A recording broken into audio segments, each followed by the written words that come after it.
जांजगीर चांपा के अकलतरा में महिला से दुष्कर्म और हत्या की वारदात पर बीजेपी प्रदेश सरकार पर हमलावर हो गई है। घटना के विरोध में भाजपा 14 जुलाई को राजभवन तक मार्च करेगी और इस घटना से राज्यपाल को अवगत कराएगी। पैदल मार्च में बीजेपी के विधायक, सांसद और स्थानीय नेता शामिल होंगे। नेता प्रतिपक्ष धर्मलाल कौशिक ने कहा है कि अकलतरा की घटना विभत्स है और ये निर्भया कांड से कम नहीं है। घर में घुसकर महिला से दुष्कर्म के बाद बेरहमी से उसकी हत्या कर दी गई। छत्तीसगढ़ में ऐसी घटना पहले नहीं होती थी, लेकिन आज आरोपी बेखौफ हो गए हैं। नेता प्रतिपक्ष के मुताबिक कांग्रेस सरकार में क्राइम की घटनाएं तेजी से बढ़ रही हैं। लोगों में कानून का डर नहीं है, जो कि चिंता का विषय है। नेता प्रतिपक्ष धर्मलाल कौशिक ने पेशा कानून अनुमोदन को लेकर बयान दिया है। उन्होंने कहा है कि कांग्रेस सरकार की नीयत नहीं है, नीयत होती तो इतना विलंब की आवश्यकता नहीं थी। वो कानून लागू कर देते तो आदिवासी समाज को इसका लाभ मिलता। आदिवासी समाज के 32% आरक्षण बीजेपी ने दिया। बिलासपुर सांसद अरुण साव ने रेलवे मंत्री अश्विनी वैष्णव से रद्द ट्रेनों को बहाल करने के लिए फोन पर चर्चा के साथ ही यात्रियों की परेशानी से भी अवगत कराया। इस पर रेल मंत्री ने ट्रेनों को जल्द बहाल करने का आश्वासन दिया। रेलवे बोर्ड के चेयरमैन वीके त्रिपाठी छत्तीसगढ़ के दौरे पर आज रात रायपुर पहुंचेंगे। इस दौरान वे बिलासपुर में रेल अधिकारियों और एसईसीएल अधिकारियों से चर्चा करेंगे। वहीं कोल परिवहन और रेल लाइन को लेकर भी चर्चा हो सकती है। बिलासपुर जोन से चलने वाली 12 और ट्रेनों को 21 से लेकर 24 जुलाई तक के लिए रद्द कर दिया गया। एसईसीआर के मुताबिक थर्ड लाइन कनेक्टिविटी के कारण ट्रेनें प्रभावित होंगी। थर्ड लाइन कनेक्टिविटी का काम बुढ़ार शेडोल के सिंहपुर स्टेशन में होगा। रायपुर के एसएसपी प्रशांत अग्रवाल ने जिले के सभी थाना प्रभारियों की बैठक ली। इस दौरान राजपत्रित अधिकारी भी बैठक में मौजूद रहे। बता दें कि एसएसपी ने बैठक के दौरान अपराध की समीक्षा की और सभी थाना प्रभारियों को जरूरी निर्देश जारी किए। भिलाई में एफएसएनएल के प्रस्तावित निजीकरण का कंपनी के कर्मचारी जमकर विरोध कर रहे हैं। कर्मचारी एफएसएनएल को निजी हाथों में देने के बजाय सेल में विलय किए जाने की मांग कर रहे हैं। इसे लेकर उन्होंने एफएसएल और बीएसपी के अधिकारी कर्मचारी के साथ सिविक सेंटर में कैंडल मार्च निकाला। साथ ही उन्होंने कहा कि एफएसएनएल के सेल में मर्ज होने से माफिया राज खत्म हो जाएगा। छत्तीसगढ़ उड़ीसा सीमा पर पुलिस और नक्सली के बीच मुठभेड़ हुई और कुल्हाड़ी घाट के ढाड़ी पानी के पहाड़ियों में ओडिशा के अर्धसैनिक बल और नक्सलियों में मुठभेड़ हुई, जिसके बाद सीमा पर छत्तीसगढ़ के जवानों को भी अलर्ट किया गया है। गरियाबंद के पुलिस अधिकारियों ने घटना की पुष्टि की है। रायपुर के तेलीबांधा इलाके में एक ट्रक ने बाइक सवार को चपेट में ले लिया, जिससे बाइक सवार का कमर के हिस्सा शरीर से कटकर अलग हो गया। शरीर का आधा हिस्सा कटने के बाद भी वो व्यक्ति पूरी तरह से होश में था और जमीन पर पड़े पड़े लोगों से मदद की मांग कर रहा था। किसी ने पुलिस को सूचना दी और फिर 108 की टीम घायल व्यक्ति को अस्पताल लेकर गई। फिलहाल उसका इलाज जारी है। जांजगीर चांपा की असौद पुलिस ने मोबाइल के इंस्टाग्राम में आपत्तिजनक वीडियो अपलोड करने वाले युवक को गिरफ्तार कर लिया है। पुलिस ने आरोपी के पास से 2 मोबाइल भी जब्त किया है। फिलहाल पुलिस आरोपी को जेल भेजकर आगे की जांच में जुट गई। बिलासपुर के सरकंडा थाना क्षेत्र से हवाई फायरिंग करने वाले 2 युवकों को पुलिस ने गिरफ्तार कर लिया है। गिरफ्तार युवकों से 1 देसी पिस्टल, 3 कारतूस का खोखा और 1 धारदार हथियार जब्त किया गया है।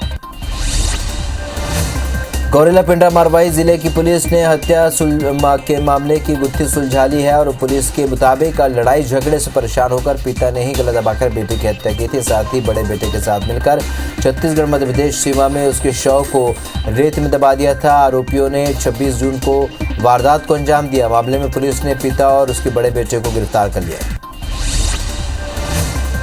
बलौदाबाजार में खनिज विभाग ने अवैध रेत उत्खनन पर बड़ी कार्रवाई की है। खनिज विभाग की टीम ने बलदा कछार में छापेमारी करते हुए 17 हाईवा समेत एक लोडिंग मशीन जब्त की है। बता दें कि कलेक्टर के निर्देश पर खनिज विभाग की टीम लगातार कार्रवाई कर रही है।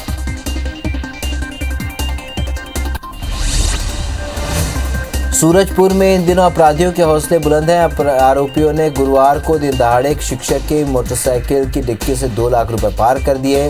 पुलिस अज्ञात आरोपी के खिलाफ मामला दर्ज कर जांच में जुट गई है। बलरामपुर जिले से लगातार कीमती लकड़ियों की तस्करी की जा रही है। एक पिकअप वाहन के दुर्घटनाग्रस्त होने के बाद इस तस्करी का पर्दाफाश हुआ। राजपुर के गेऊर नदी के पास पिकअप वाहन अनियंत्रित होकर पलट गया, जिसमें कीमती लकड़ी को जब्त किया गया। हालांकि आरोपी मौके से फरार हो गए, जिसकी तलाश की जा रही है। बिलाईगढ़ विकासखंड की ग्राम पंचायत नगरदा में एक युवक की लाश मिली। खेत में युवक की संदिग्ध लाश में हालत में लाश मिलने से इलाके में हड़कंप मच गया और पुलिस मौके पर पहुंचकर पूरे मामले की जांच करी। दुर्ग के पाटन बस स्टैंड से अवैध दुकानों को हटाने के लिए नगर पंचायत ने विशेष अभियान चलाया। इस दौरान 37 दुकानों को तोड़ने की कार्रवाई की गई। सुबह 5 बजे से ही अमला मौके पर पहुंच गया। वहीं कार्रवाई के दौरान विवाद की आशंका के मद्देनजर भारी संख्या में पुलिस बल तैनात किया गया और पंचायत के मुताबिक व्यवस्थित दुकानों का निर्माण जल्द शुरू होगा। कोरबा में सरकारी अंग्रेजी मीडियम स्कूल में पढ़ने वाले बच्चे अब कंप्यूटर का भी ज्ञान ले सकेंगे। कोरबा के कलेक्टर संजीव झा ने डीईओ को स्वामी आत्मानंद स्कूल में हाईटेक कंप्यूटर लैब जल्द तैयार करने के निर्देश दिए। सरगुजा के मैनपाट में रहने वाले तिब्बती समुदाय के लोगों ने अपने धर्मगुरु दलाई लामा का जन्मदिन मनाया। इसके बाद अपने कैंप नंबर 1 में दूसरे दिन सांस्कृतिक कार्यक्रम का आयोजन किया, जहां पर मैनपाट के तिब्बतियों ने बॉलीवुड के हिंदी और नागपुरी गानों में पारंपरिक वेशभूषा के साथ जमकर डांस किया।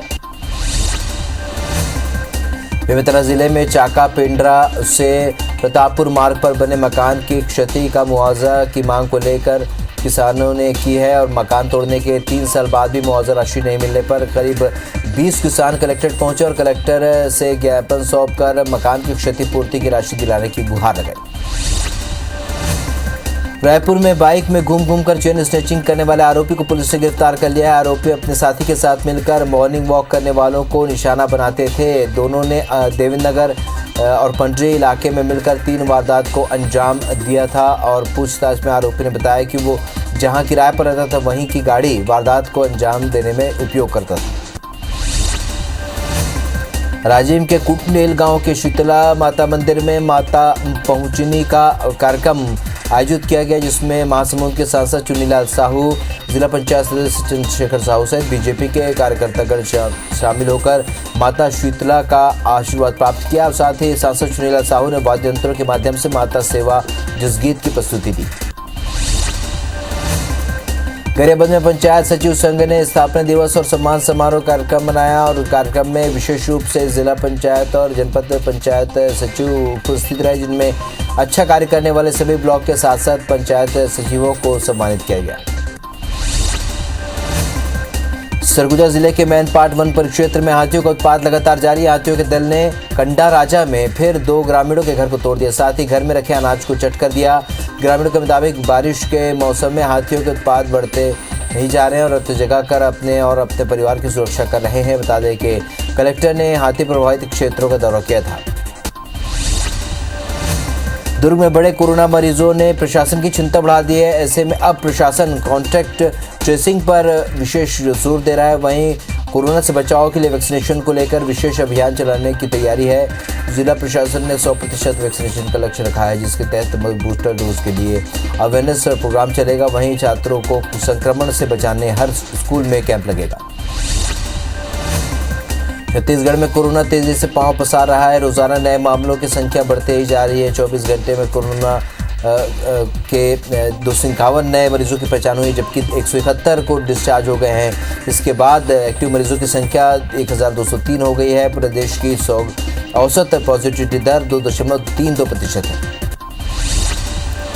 अंबिकापुर में बाल संप्रेक्षण गृह से 3 अपचारी बालक फरार हो गए। तीनों बालक कोरोना संक्रमित है, जिसके कारण तीनों को आइसोलेट किया गया था। बता दें कि बाल संप्रेक्षण गृह में 15 अपचारी बालक कोरोना पॉजिटिव पाए गए। वहीं फरार बालकों के खिलाफ शिकायत दर्ज कर गांधीनगर पुलिस जांच में जुटी है। अंबिकापुर में ट्रेनिंग और फिर रोजगार दिलाने के नाम पर लाखों की ठगी का मामला सामने आया। महिलाओं को ट्रेनिंग के बाद रोजगार सर्टिफिकेट, सिलाई मशीन और नकद भुगतान देने का झांसा दिया और ग्रुप बनाकर हर ग्रुप से 6,500 रुपये फीस के तौर पर और 6,600 से भी ज़्यादा ग्रुप बनाए गए। लाखों रुपए ऐंठ लिए गए और अब महिलाएं अपने सर्टिफिकेट लेकर आरोपियों के दफ्तर पहुंची तो सभी ऑफिस बंद मिले। मुंगेली के कोतवाली क्षेत्र में चरित्र शंका के चलते एक बुजुर्ग ने अपनी पत्नी की हत्या कर दी। घटना की सूचना पर पुलिस की टीम मौके पर पहुंची और बुजुर्ग को हिरासत में लिया। फिलहाल शव का पंचनामा कर पोस्टमार्टम के लिए भेज दिया गया है। पूरा मामला थाना सिटी कोतवाली क्षेत्र के जोगीपुर गांव का है। धमतरी जिले में गंगरेल, मुरमसिल्ले, सोंडूर और दुधावा बांध में जलस्तर काफ़ी कम है और सिर्फ 32 टीएमसी क्षमता वाले गंगरेल बांध में ही 12 टीएमसी पानी पाया है, जबकि बाकी तीनों बांध खाली है। गंगरेल बांध से ही भिलाई स्टील प्लांट, रायपुर और दुर्ग को पीने का पानी मिलता है। अब अगर ऐसे के हालात बने रहे तो पानी सप्लाई बाधित हो सकती है। कोरबा जिले के गांव में मोर ने अपना बसेरा बना लिया है। लेमरू गांव की चर्चा इन दिनों खूब हो रही है, जहां पर ग्रामीण और मोर की दोस्ती देखने को मिल रही है। दरअसल कई साल पहले मोर जंगल से भटककर गांव में आ गया था। मोर को देखकर ग्रामीणों ने उनके लिए खाने की व्यवस्था की, जिसके बाद से मोर वहीं बस गया और दिन भर मोर गाँव की गलियों में घूमकर गाँव की शोभा बढ़ाता है। Chhattisgarh chamber of commerce and industries कार्यालय में गुरुवार को एक व्यापार मेले का आयोजन किया गया और सम्मेलन में व्यापारियों को की समस्याओं पर चर्चा की गई। व्यापार सम्मेलन में कैट के राष्ट्रीय अध्यक्ष बीसी भरतिया, भारत राष्ट्रीय महासचिव प्रवीण खंडेलवाल शामिल हुए। तो बैठक में जीएसटी काउंसिल के हाल में ही लिए गए फैसले पर चर्चा की गई। जीएसटी काउंसिल ने मार्का लगे खाद्य प्रोडक्ट जैसे बटर, दही, लस्सी को 5% कर स्लैब में लाने का फैसला लिया। रायपुर में आचार्य विशुद्ध सागर जी महाराज और संघ का विहार चल रहा है और गुरुवार को सिमगा में आचार्य विशुद्ध सागर जी महाराज के शिष्य मुनि सुयश सागर जी महाराज का मिलन हुआ और इस दौरान सिमगा जैन समाज ने दोनों धर्म गुरुओं की अगवानी बड़े धूमधाम से की। गुरु शिष्य मिलन को देखने के लिए सैकड़ों की संख्या में लोग पहुंचे थे। दुर्ग शहर की ट्रैफिक व्यवस्था सुधारने अब प्रशासनिक अमला एक्शन मोड में है। दुर्ग के पटेल चौक पर हुए दर्दनाक घटना के बाद अवैध दुकानें और होर्डिंग बोर्ड हटाए गए। साथ ही चौक पर एहतियात विभाग के जवानों की संख्या बढ़ाए जाने के लिए आदेश जारी किए गए हैं। दुर्ग शहर के पटेल चौक पर हुई सड़क दुर्घटना में 2 सगे भाइयों की मौत के बाद अब प्रशासनिक अमला एक्शन मोड में। देश में पहली बार उरांव जनजाति की कुड़ुक भाषा में बनी फिल्म जहर जिंदगी गही को less fame international film festival 2022 में शामिल किया गया। इस फिल्म को छत्तीसगढ़ के जशपुर और सरगुजा जिले की विभिन्न खूबसूरत वादियों में फिल्माया गया। ये फिल्म आदिवासी कला संस्कृति पर केंद्रित है और इस फिल्म में अंतर्जातीय विवाह से उत्पन्न समस्याएं और कोविड के कारण पति की मौत के बाद आदिवासी युवती के संघर्ष को दिखाया गया। जांजगीर चांपा के मालखरौदा ब्लॉक के पीरीत गांव में चलाए गए देश के सबसे बड़े रेस्क्यू अभियान की डॉक्यूमेंट्री तैयार करने के लिए दिल्ली से टीम पीरीत गांव पहुंची और मौके का निरीक्षण कर टीम के लोगों ने कैमरे से रिकॉर्डिंग की और टीम ने 7 सदस्यीय टीम पीरीत पहुंची है। इसके बाद लोग उपयोग कर रहे हैं और काफ़ी उत्सुक नजर आ रहे हैं।